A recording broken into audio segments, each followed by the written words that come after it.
Well, let's take that one step further. I think what I'm hearing you say is not just a matter of having a solid concept, a good plan, a great match with priorities, and also a selling point, if you will.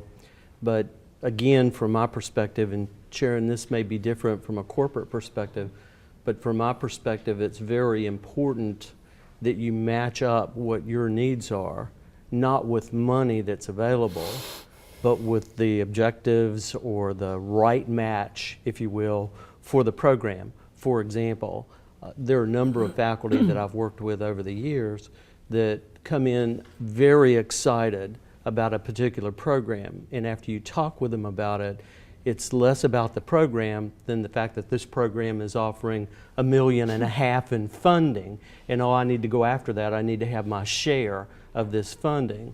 And the scenario that we've always tried to paint is that those individuals that solely pursue the funding are much less successful than those who identify they first of all develop a competitive concept and try to match that concept up with a compatible program that's a close fit, and then work toward that particular program. How about on the corporate side? We get a lot of questions from faculty about which comes first. Do I have the idea and then you look for the funding, or is there funding and then I try to develop a project?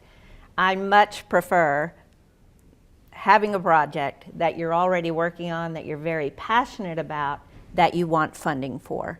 That is a much better scenario. Then when you go and we identify a possible fit for your project, then we can tweak certain things. Because there are some foundations who won't fund salary, or there are some foundations that won't fund travel. So we will look at your budget and decide, which funder is better for you. Getting to your point about being competitive, I tell people, if you've seen one foundation, you've seen one foundation. They all have different rules. They all have different ways of doing business. And so it's very, very important that when you have a competitive idea that you want to shop around, that you talk to the foundation and see, do they want evidence-based programs? There are some that will say, we want to make sure that this kind of project works, and what is the evidence for that, and then, where are we going to expand your project? Or there might be one that want that novel aspect. Regardless of what they want, whether evidence-based or something completely unique, there is one common thread, and that is that, grant seeking is a contact sport. So I rarely, if ever, unless it's in the guidelines that says do not contact this foundation, and there are some national foundations that only want you to go in online. But I'd say 9 times out of 10, I'm going to work with the faculty member to make some pre-proposal contact with that funder.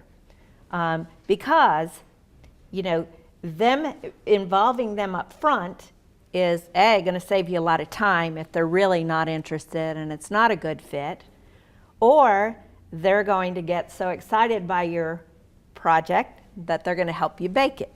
So we always talk to a funder when that opportunity exists before we ever go any further.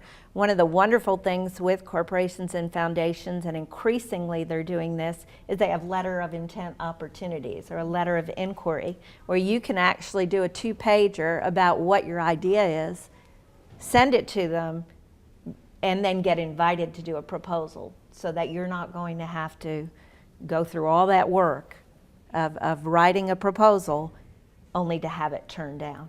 Mm-hmm. And I find that if you do the letter of inquiry and you get their feedback, I can pretty much look down my list of things that we've submitted and tell you which ones I'm, pretty confident we're going to get funded, because I've talked to the funder. I know what it is they want. We make those adjustments in the proposal. And so when it goes in, it's got better than a 70% chance of being funded. Everybody's busy. We don't want to waste people's time. And so one of the most important things you can do is make that contact with that corporation or foundation to see what it is they're looking for. And that's, you know, that's going to be the same scenario whether it's going after federal funding from a federal agency or if you're going after equity investment. I mean, it's all about relationship building. You don't go into a relationship, you know, asking someone to marry you. You're going to date first. It's an important part of the process. And so it's great that you have resources here on campus that can help you do that. And there are other resources in the state that can help you approach other organizations as well. So you have to take advantage and don't underestimate the importance of that relationship building period. It's voice of customer, understanding what they want. That's an excellent point. Rob,